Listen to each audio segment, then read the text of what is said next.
All right, cool. We got Zach Keffer on this week's Anabolic Academy. He's joining me. He is a 212 IFBB pro, and he's also a former Green Beret in the United States military, a retired Green Beret.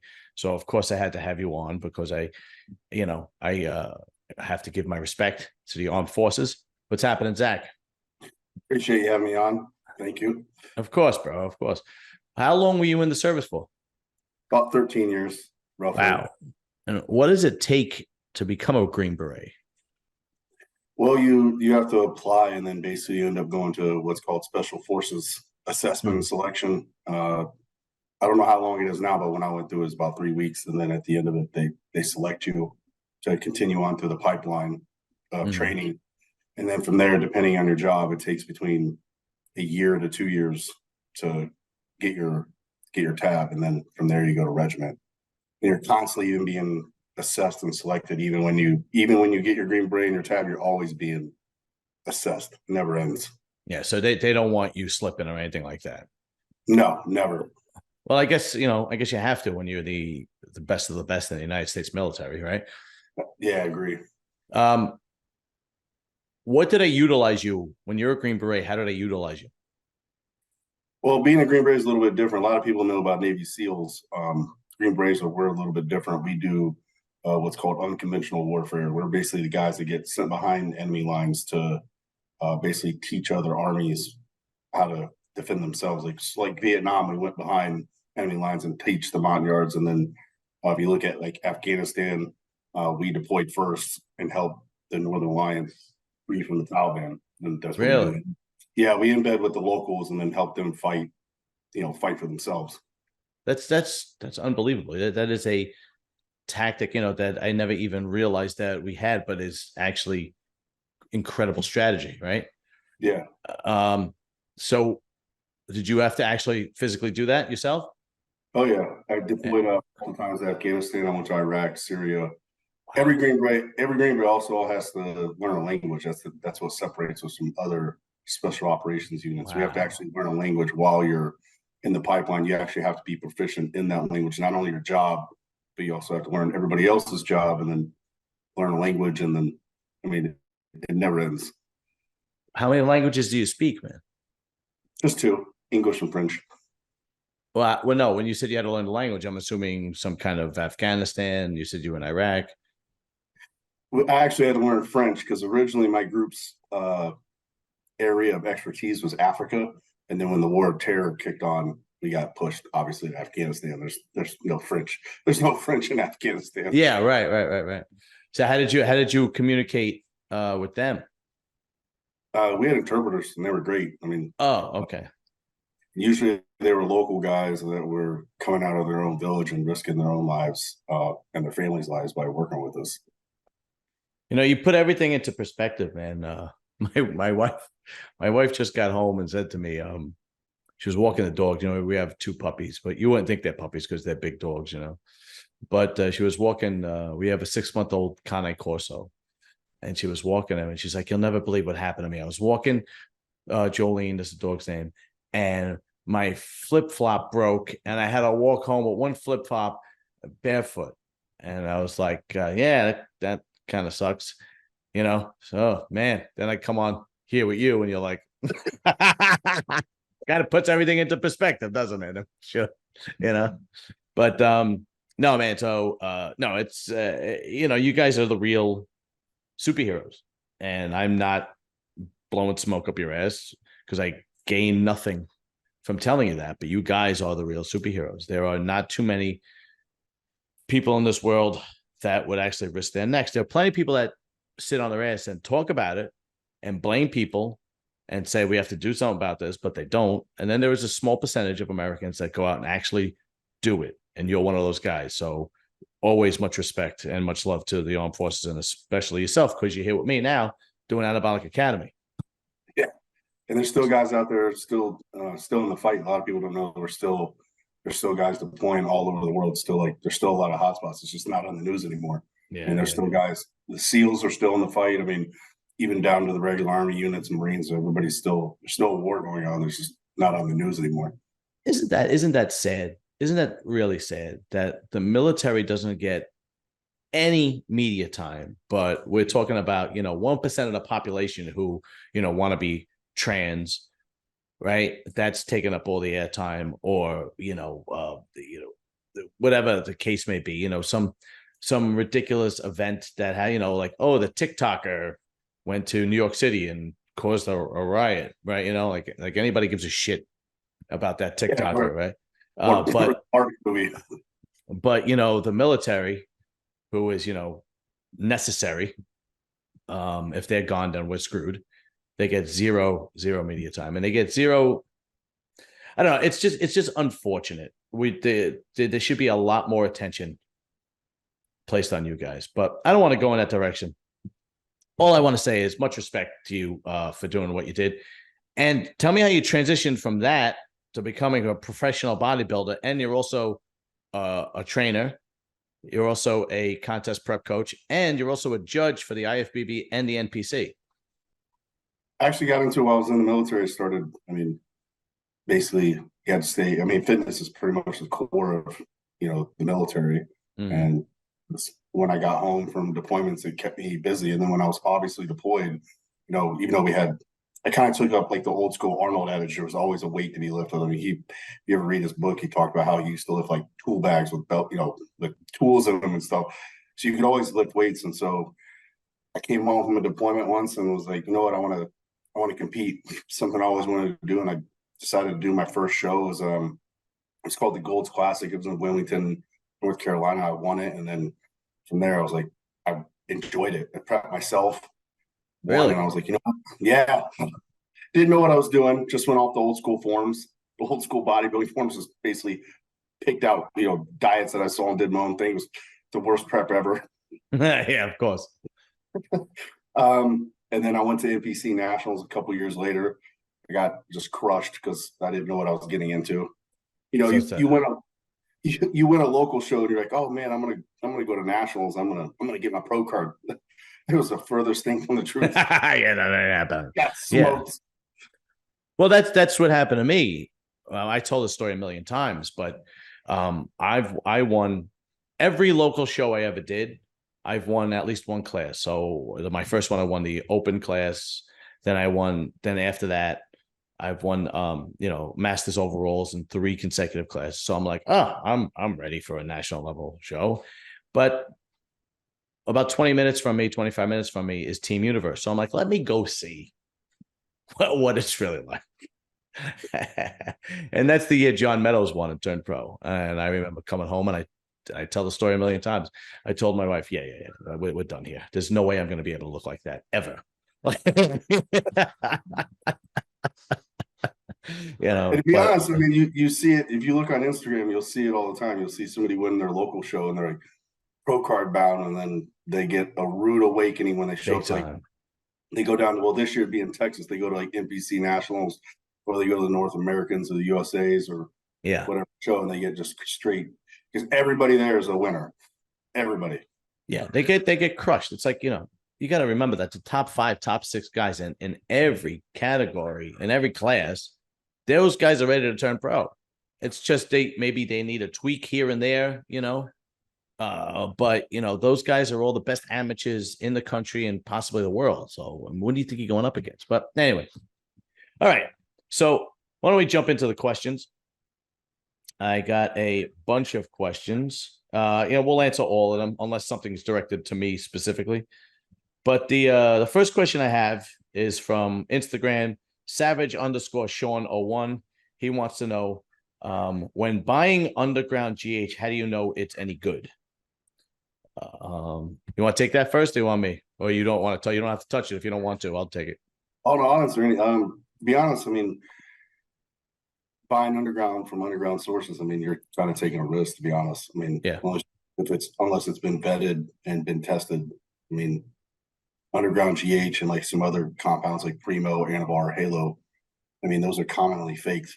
Mm-hmm. So either you have a trusted source, or what I'd recommend is buying it and then you can ship it off to independent lab companies that will test it for you. Or you just buy farm grade if you got the money. Yeah.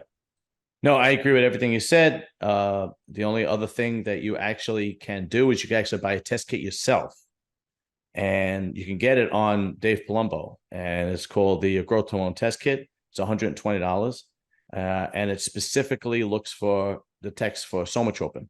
I had, so you could buy it, and you could actually test it and see if it's good. And I require, and the test kit is single use test kit, so I would recommend that you're, even the underground stuff is expensive, right? I mean, but the obviously the pharmaceutical brand is going to be a lot more expensive, but he's still spending a lot of money. But at the very least, it's called Roy Test Peptide Test Kit. Checks for the presence of somatropin, human growth hormone, and it's $120. So I would really buy that, and then you buy your kit and you test it. It's in this day and age, like you said, if you want to mail out to a lab or buy the test kit your own, on your own, it's almost, if you take the proper steps, it's almost impossible to get faked anymore, to get duped. I mean, you could wind up buying it and get duped like that, but you don't necessarily have to use it if you test it properly, because he also has a Roy test kit on there that detects, basically tells you what is in it, not the milligrams or anything or the dosage, but it tells you exactly what it detects. So it's worth the money, put it that way, in the long run. I've used it. I actually have it myself. Yeah, I never had the GH kit, but I had the Roy kit. Yeah, me too. I got the GH kit. The only thing nice about sending it off, testing it yourself, is that you actually get the potency of it, because. Oh, really? Oh, okay. Yeah, so when you send it off to get lab tested, they'll actually tell you what the potency, like per milligram or whatever it is. The Roy test kit it's just going to detect the presence of whatever compound it is. So you may get something, but it may be underdosed, right, or overdosed. So at least if you send it off, I think it's about $150 roughly to get a compound tested. I think it's roughly ballpark what it is. Okay. So it's definitely worth it if you don't want to get duped. Yeah, it definitely is. It definitely is worth it. There's no question about it. Okay, next question. Oh, this is a good one. You can answer this one first. What would you say is the best? Oh, this is from HitFit_performance_center on Instagram. What would you say is the best era or eras of bodybuilding? Okay, you can take that one. For me, I think now. I would thank you. That was in the back of my head. Thank you. I mean, people talk about like the golden days, but I mean, if you look at back in the day, I mean, the guys were doing, I mean, look at Milos and those guys were doing 10 shows a year, which is, I commend them for that. I think that's the way it should be. If you're a professional, you should compete more than once a year. But if you look at some of these young guys coming up. I mean, look, Ross Flanagan won a show. I mean, you got guys playing, you got guys placing top 2, top 3, and they just came on the scene. The guys going to the Olympia. I mean, there's no more. I think in open bodybuilding, I think the days of 2, 3, 4 Olympia winners in a row, I think those days are over. Yeah, I agree. I think every year there's going to be a high turnover. Yeah, no, I agree. I like it better this way anyway. But if you look at the top 5 guys now in the Olympia, I would put those top 5 up against any era of bodybuilding. The Hadi Chopin, the Derek Lunsford, the Nick Trigillis, Jesus Christ, Nick Walker, Nick Walker, Big Ramy, Samson, those guys that are all in the mix. I'd put them up against any top 5 in any era, with the exception of Ronnie Coleman being the freakiest freak that ever existed. There's always one guy. There's a Babe Ruth in every sport, right? Where you just go, I don't know where, or Muhammad Ali, and Ronnie Coleman is that guy. Now, I mean, now is a good time, obviously, the late 90s into early 2000s when Ronnie reigned, Ronnie, and then, you had Kevin Levrone, and you had Sean Ray, and you had Jay Cutler coming up, and, you go down the list, Paul Dillette. And then a lot of people talk about, the golden age or the best era, and nobody talks about the down times of body. And there have been some serious down times in bodybuilding. Like the early 80s before Lee Haney came on the scene every year was like a coin toss. I mean, if you really think about it, Frank Zane winning, 3 years in a row. I mean, he was a tremendous bodybuilder. Don't get me wrong, but the guy was 180 pounds if he was lucky, right? Even when Hope came back and won his last one, he Yeah, went to horror. Yeah, it was 20 pounds less. He didn't look nearly as good as he did before. Yeah, that was a gift. Yeah, absolutely. Yeah, I mean, and then because then in the early 80s, you had guys that left, left the scene because they thought that 1980 Olympia was corrupt, which it was. Let's face it. Yeah. Who was it? Mike Metzer, no, right? Yeah, Mike Metzer left for good, and then a couple other guys. Yeah, he left for good at his peak, at his prime, right? And a couple of the other guys that actually boycotted for a year or two. So for the early 80s, it was not it was not a hot spot. Then you had Lee Haney that dominated for a long time, and he had Dorian. Dorian's era was a good era too. And another low time that a lot of people don't like to talk about is the time when Jay Cutler finally won the Olympia. When Jay Cutler won his 4 Olympias, they were good bodybuilders, but they weren't, this is before Phil Heath, Kai Green, Sean Roden, Dennis Wolf. This is, and then it's after the Ronnies, the Flex Wheelers, the Kevin Lavrones, and it's like in that spot, where it's like iffy, where you had Dexter and you had Victor Martinez and you had Branch Warren and Jay Cutler, and those were pretty much your top 4, top 5 guys for certain years in a row, and it was a downtime. A lot of people don't want to admit that, but it was. And that's not taking anything away from Jay Cutler. He's a tremendous bodybuilder, one of the best, but he just reigned over a time that it was weaker, and it wasn't as good as the prior years, and certainly wasn't as good as the years coming.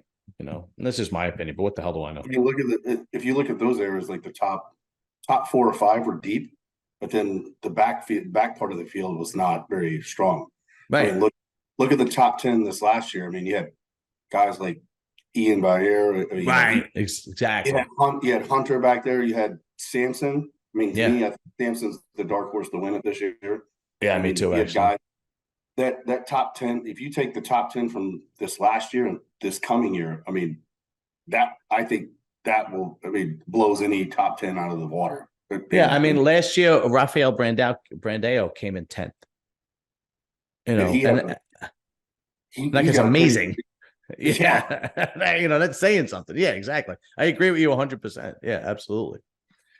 All right, next question. All right, this is for me. I guess this is from Fran is the man. He messages me questions every week. He says, non-bodybuilding related question, as an Italian American, is it sauce or gravy? I don't know.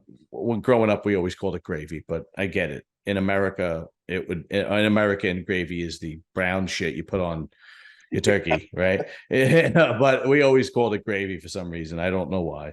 So we still kind of call it gravy. Some people have changed to call it sauce, but I really don't, I don't care. But growing up, we always called it gravy. All right. So next question. Okay. You could take this one first. Same thing. Fran is the man. Do you think years of food prepping help you become a better cook in the kitchen? I mean, I guess it depends on how you prep your food, because some people, they eat that bland chicken and rice. Yeah. But I'd say so, yeah. Because when you're on prep, you're trying to invent ways to make your food taste better. So, and you get more proficient with your knife skills and your cooking skills. Because if not, your food's gonna be brutally horrible for 12 weeks. Year round. You're gonna have just horrible food. Yeah, unfortunately, yeah. So for me, it did not make me a better cook in the kitchen, because my wife always did my food prep. So I can't.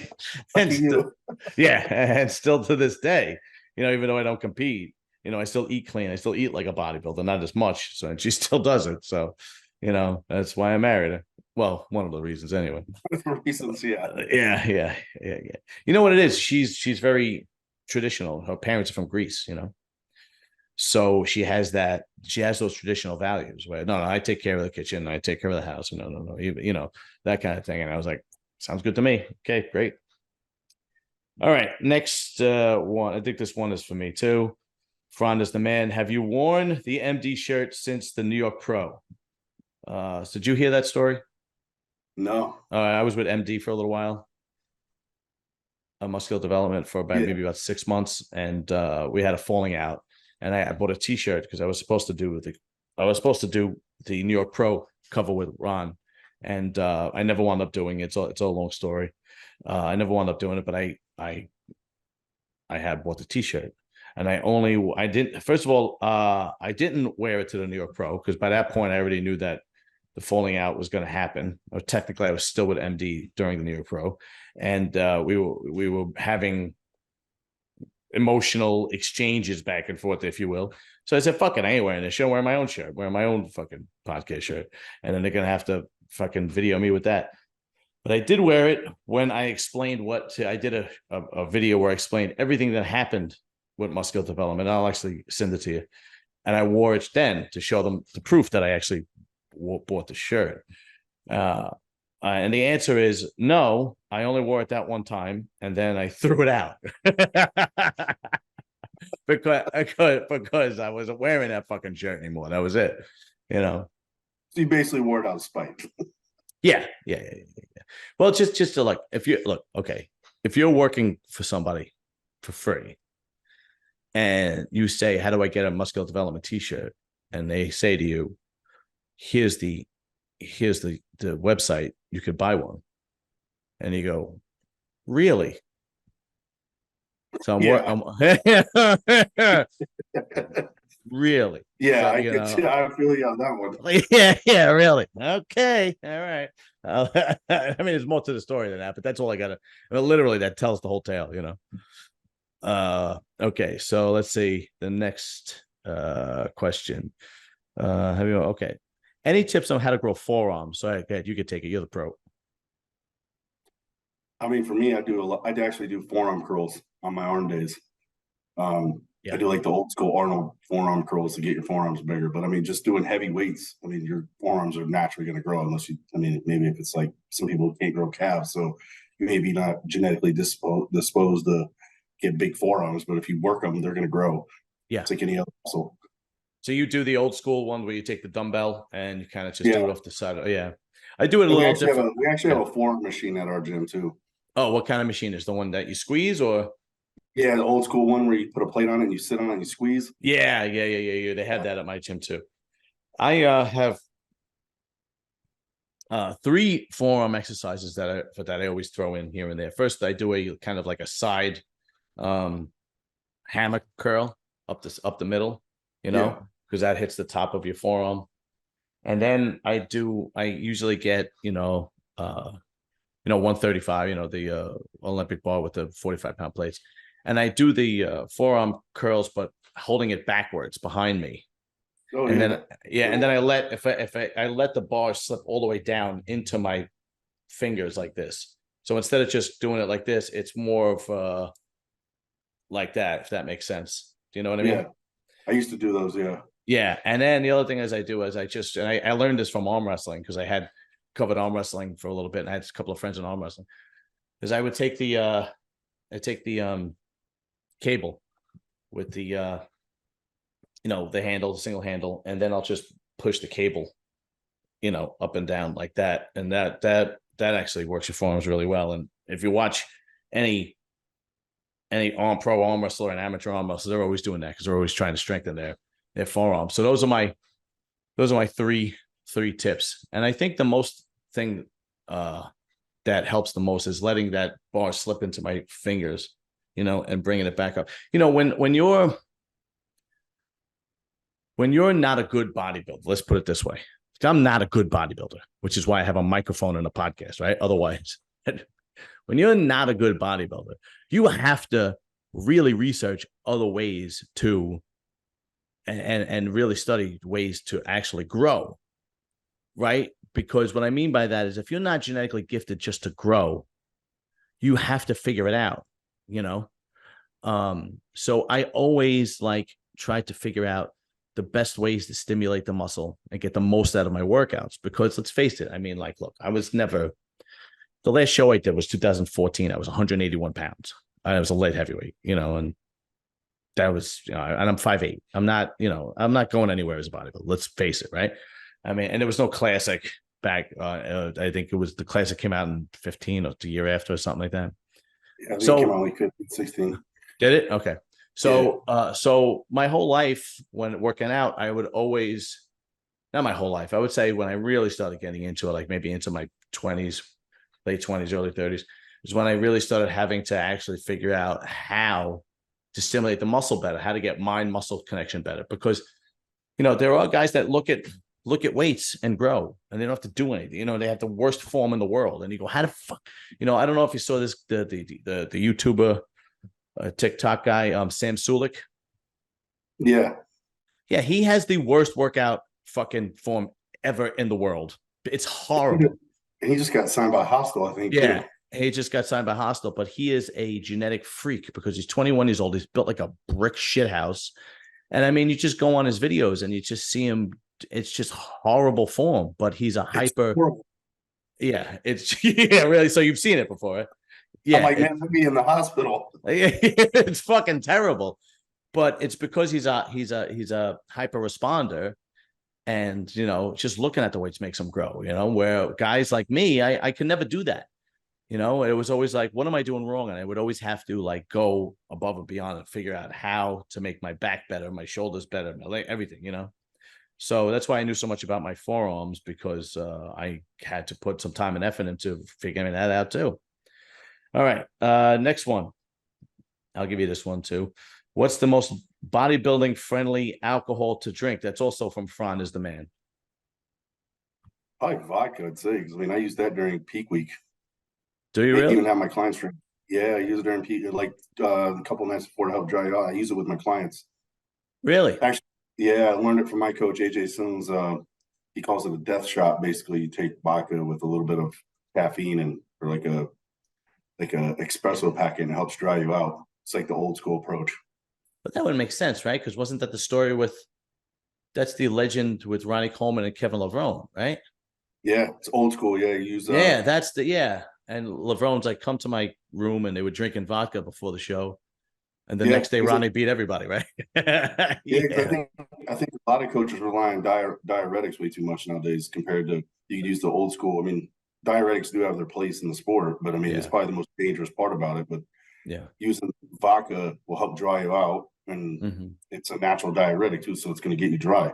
So I mean, that's vodka. Plus, if doesn't have anything in it, it's clear alcohol. It's calorie free. Yeah.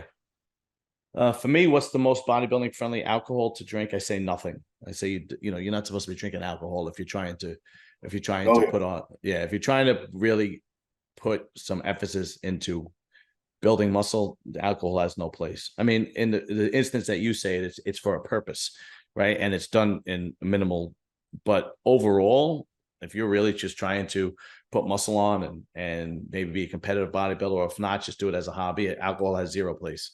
I say no, don't drink any alcohol. That's my, it's almost like saying, when can I have a cheat meal? You fucking can't.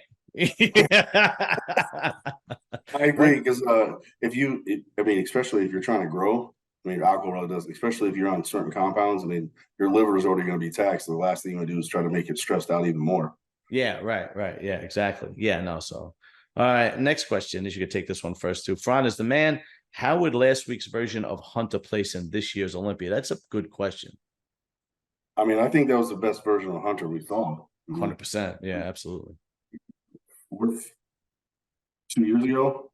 So, but to be honest, with the guys coming up, I don't even think he would be silly with that. He would possibly be top 5.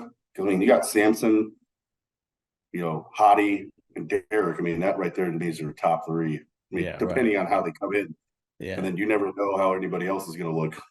And Nick Walker, and you still have Brandon. Don't count out Brandon. Counting out Brandon, he's a freak. Yeah, Brandon came in 4th last year. Don't count him out. And he went back to Iraq to train this year. Oxygen Gym. Yeah, so I think he can be a top 5 guy again. But you really can't say until you see these guys on stage, right? He has better shape than Nick, right? But when you turn around, Nick from the back is a whole other animal. You know, His problem is the front, but when he turns to the right. rear, his rear double bicep is right there, just as almost on par with Derek's. Yeah, his rear double bicep is fun. It's like wacky, crazy. You know, because it is. Yeah, there's nothing missing from top to bottom. His lats go all the way down. It's very, very detailed. But, you know, his hamstring, his glutes, his hamstrings and his adductors, too. You can see them from the back, how thick they are. And, you know, he's just a freak of nature. To be honest, I think his look would be his previous look, his previous best. But you don't know how these guys are going to look. You can't, to be honest, really, I mean, Tyler Mannion's video is probably the best video I've seen on judging. You can't judge a show based on Instagram photos or high def photos video, and that's half the problem. Is like people, you got the armchair judges judging a show from a photo, so you really don't know. But I think how he looked is better than what he looked like at the Olympia. But until these guys get on stage in November, you don't know. Yeah, you know, you're 100% right. You know, and it's going to be tough. But this is what makes bodybuilding so great. Like I even though I always was a fan of bodybuilding, when it was like, oh, Phil Heaton, who's coming in second, Ronnie Coleman, and who's coming in second, Dorian, who's coming in second, it kind of watered down the sport a little bit. It wasn't as exciting, but now you're like, you don't fucking know what's going to happen. No. You know, to me, the Arnold Classic was always more exciting because there was never a repeat champion. You know, you're like, I don't know what the fuck is going to happen. You know, so now that we have that, it makes it a hell of a lot more exciting. And the top 5 is like fucking amazing. All right. Next question again, Fran is the man. This one is specifically directed to me. Did you have any influence on the judges to have Lewis Breed move up to 3rd in the Tampa Pro? So that's obviously you know, like a joke, but I don't know if you saw, but I predicted the top 3 the day before. Yeah. So I had, you know, Hunter 1, De La Rosa 2, and Lewis Breed 3rd. But during prejudging, it looked like they had what's his name? Thomas. Is that Joel Thomas in 3rd? So I'm like, fuck. But then they came back at night. Apparently, Lewis Breed made some serious changes, or possibly Joel Thomas might have slipped a little bit, and they stuck Breed in 3rd. And I'm like, holy shit, I fucking nailed it again. I was like, you know, I call myself stupid names like Nostradamus and the Messiah, but the truth of the matter is, you know, I make an educated guess, and then I just go from there. You know what I mean? That's really it. I mean, there's more to it, but when, you know, the thing is with Lewis Breed, you know, he's from the UK. A lot of people didn't know of him, and you gotta understand a few things, like human nature comes into it a lot, right? So like knowing Hunter, I had interviewed Hunter, okay, and I had him on my podcast, and then I had him on a muscle development, and he went into a bad depression after he came in 7th. Imagine coming in 7th, and that's fucking like you're ready to jump off a cliff in the Olympia, right? But and so knowing that he was really, really serious, and having to be able to talk to him, you go, okay, this guy's not playing around this year, right? Then there are other guys you talk to, and you go, you ain't going nowhere, right? So there's a lot of human element behind it. So I knew he was going to come this year and be all business. I didn't think it was going to be this significant, but I knew he was going to be all business. And John De La Rosa is a seasoned pro. And then I just went down the list of all of them. And then when I hit Lewis Breed, I was like, yo, who the fuck is this guy? Like he looked like a Branch Warren 2.0 with this grainy, hard, dense muscle. I never saw him in my life. And I'm like, holy shit. And then you look at the rest of the you know, guys, and you're like, all right. Yeah, Thomas is good. But I was like, Breed has that, like that old man fucking muscle, you know, he just, you could tell he's been banging weights for 20 years. Yeah, it's unbelievable. So that's why I picked him as 3rd, and I just kind of fucking got lucky. But this, you know, I think him and Joel came out better for the night show. I just think Breed just got grainier. He just like, yeah. So I think Joel definitely improved from prejudging to finals. Okay. I think Lewis Breed just whatever he did, he dried out way more, and he looked nutty. Yeah. You know, and I understand why people were picking Thomas, but because, you know, he has that tremendous wide shoulder clavicles. He's got a small waist. He's got decent enough legs, put it that way. So he has that X frame, you know, like a smaller version of a Phil Kahar or a Cedric or something like that, right? That beautiful X frame. But you know, when you look at Breed, he just has that Mack truck density with that grainy, hard muscle that's just really impressive, you know, like the Branch Warren look or the Dorian Yates or something like that. It was just really, really impressive. Now, I'm not comparing him to those guys. I'm just saying he has that grainy, hard muscle like those guys, right? So that's basically why I picked him. All right, let's see. All right, I'm going to give you this one. He asked me this one too, but I'm going to give you this one too. Does contest prep ever affect your sex drive and performance in bed? Definitely. Yeah. Yeah, it's a no-brainer. Like, if you're talking about like the last 4 weeks, especially the last 4 weeks, I mean, that's the furthest thing from your mind, especially the last 2 weeks. I mean, yeah. You're really just done. I mean, the only thing you can think about is you getting your cardio in, getting your food in, and going to sleep. Right. Yeah. No, 100% actually.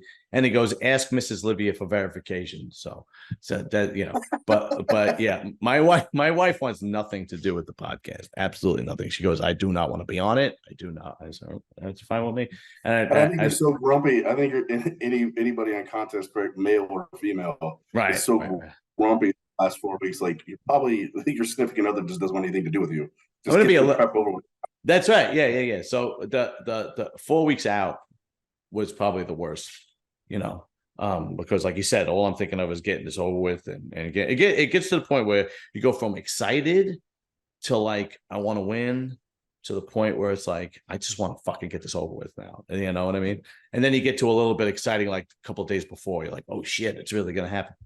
But anyway, yeah, 100%. I didn't even want to. I did nothing. Yeah. Nothing. Yeah. The last 2 weeks though were probably the funnest for me, because then you start getting that excitement. You're like, you can start. You're basically you're ready. I mean, the last 2 weeks, but yeah, you don't. There's no sex drive. There's nothing. No, zero. The week after, you got some food in your body. You're kind of stress free. Yeah. Then it's the cortisol levels come down. So yeah. Man, I'm gonna be a little disgusting, but I remember the last time I competed in 2014. I remember the first time afterwards. It was like I'm gonna be disgusting right now, but it was like a puddle. They actually talked about this on Faoud's podcast. They were talking. Oh yeah. And they said Ian was like the only guy who said that he could get it in like the last 2 weeks. And everybody was like, "What?" Yeah, I don't know. Yeah. He has a good podcast. He does. He's got good people. I'm not a big Ian fan as a bodybuilder, but his personality I think is great. Oh, I love his personality. He gives literally no shits. He'll just say it out. Says it. Yeah, no, and there are so many people that are afraid to speak their mind because they think it's going to affect their bodybuilding. But look at him; he wins every show he goes into. You know. Yeah. And I mean, he's actually one of the most underrated bodybuilders. Until you see that man in person, he is definitely hard, grainy, and a freak. That's what everybody says, and the truth is, I have to see him in person because this is how I never was super impressed by him. But when you break it down from a bodybuilding standpoint and you look at him, and he's got this tiny waist and he has these flaring quads and this barn door back. I mean, his worst shot is his front double body. For some reason, it's a terrible shot. But every other shot, right? He comes out on stage, and especially on a live stream, he doesn't have that wow factor, right? Like when Hunter came out, you were like, holy shit, right? He doesn't have that wow factor. But then he fucking starts posing. And then you could see it. You just go pose for pose, and you're like, yeah, he beats that guy, beats that guy, beats that guy, beats that one. And then he kind of fucking sneaks in there. Before you know it, he's in center stage. You know, that's how I take it. He gets a lot of hate, and I don't understand why. I'm like, I think that they hate on him. They haven't seen him in person. I'm like, that man, he is literally hard and grainy and just, he's always in shape, and he's stride. I mean, he's a great bodybuilder. He just gets a lot of hate for some reason. Maybe Yeah, because his personality. I don't know. well, I mean, listen, yeah, that can happen where people have a difficult time taking emotion out of their decisions. I don't, for some reason. I never did have a difficult time, no matter what, sport or athlete or whatever. But I think he just, people love the freaks, and like you said, like if you have to see, I've never seen him in person, but when he comes out on stage, he doesn't have that. He doesn't have wow factor, right?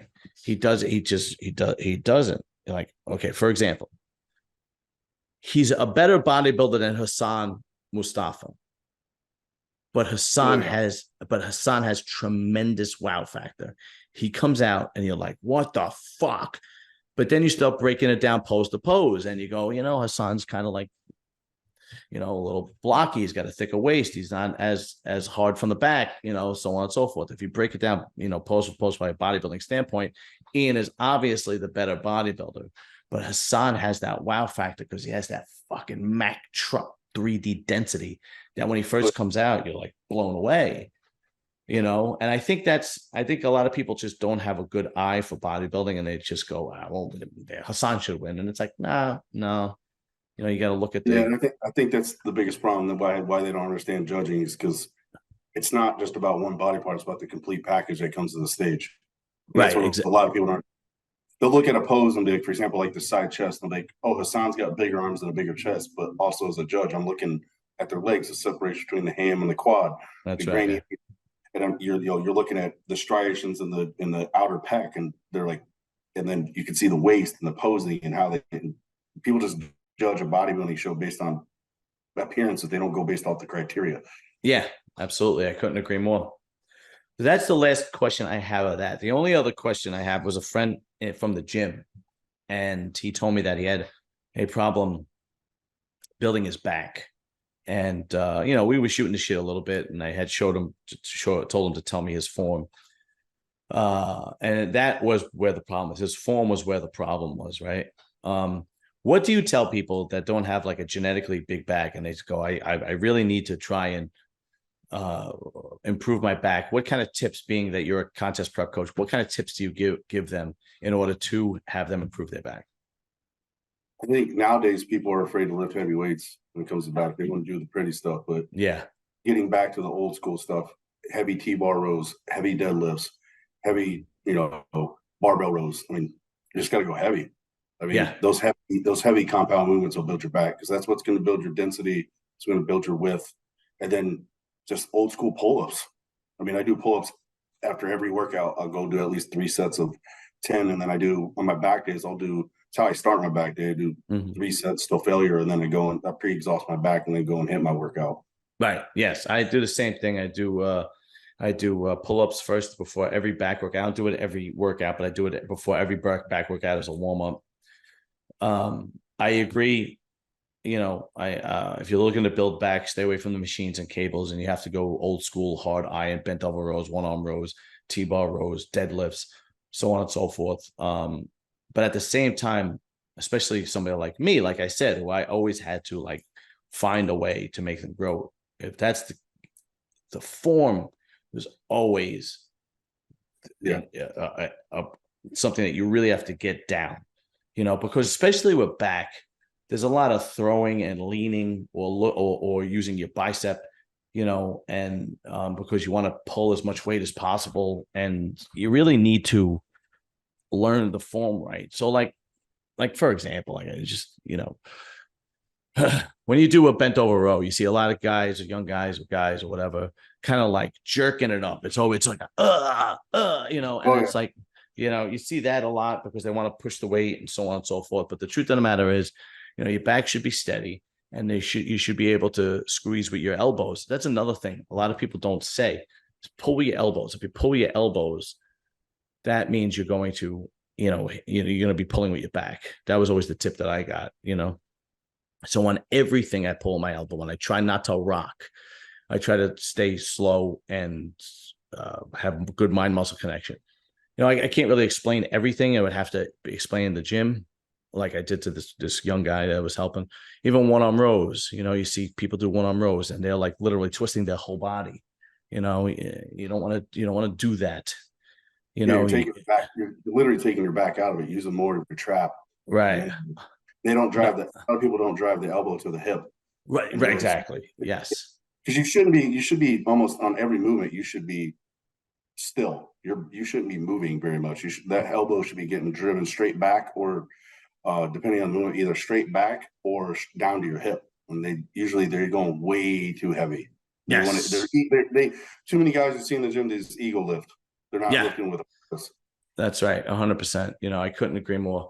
And another thing is when people do lat pull downs, one thing is that they don't do is they don't extend their reach all the way up. You kind of have to let your shoulder out all the way up. I see a lot of guys, holding it to here and then pulling it straight down and using a lot of bicep, and then trying to, and then you kind of have to arch your back and keep your chest up a little bit. And then I see a lot of guys not doing that. They kind of have a cave chest, if that makes sense. That makes sense. And form, I always tell the young guys in the gym, because normally I work from 7 to 3. So I'll go to the gym right after work. So a lot of times there's high school kids there or college kids, they just get out of school. And not so much now because it's the summertime, but in the wintertime, and I go to Signature Gym, which is a hardcore gym. And then I go to LA Fitness, which is obviously LA Fitness. So either one, if I see a young guy, I try to help him. And it's always the same. I try to show them and help them. And 99% of the time, they're grateful, and then they want to pick my brain or they want to, learn more, or so on and so forth. But,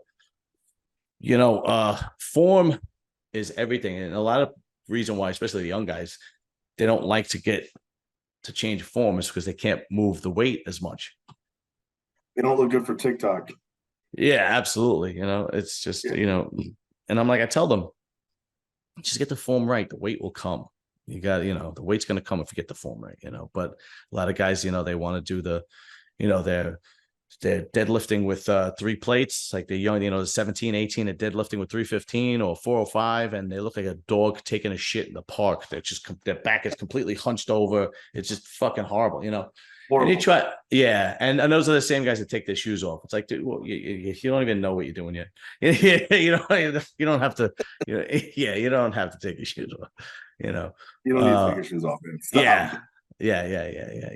All right, so I'm going to let you get the last word in because we're pretty much done with Anabolic Academy. So go right ahead. Plug whatever you want, wherever you're from, and so on and so forth. I mean, I got nothing. I appreciate you having me on. I'm looking forward to making my pro debut sometime in 2024. If that's what my coach wants me to do. If not, I'm going to take off as much time as I can to grow. Oh, well, of course. First of all, you're welcome to come on anytime you'd like. The other thing is, yes, you were turned pro this year at Masters Nationals 2023. But you have a online. I'm assuming you're a prep coach. So what your contact information for people that want to compete and whatnot. Yeah, you can find me on my Instagram. It's Mr. Fire for Effect _ IFBB Pro, and then I have a link tree where they can go in there and they can click on. I have a form where they can fill out to contact me to coach. My rates are pretty reasonable compared to a lot of coaches. I was mentored by some of the best coaches, and I have my own style, but every good coach picks a brain from their previous coach, and and I get people ready. I feel. That's great, man. I am going to make sure that the Instagram is in the description area so people could just click and go. But yes, and where are you from? I know you told me. I don't remember. Westfield, Mass. Oh, Massachusetts. Did you grow up there or? Nope, grew up in Indiana, and then I went in the Army and lived in North Carolina, and then moved to Massachusetts. What made you move to Massachusetts? School, college. Ah, okay. All right, very cool. All right, Zach, listen, man, all the respect in the world to you. We'll keep in touch.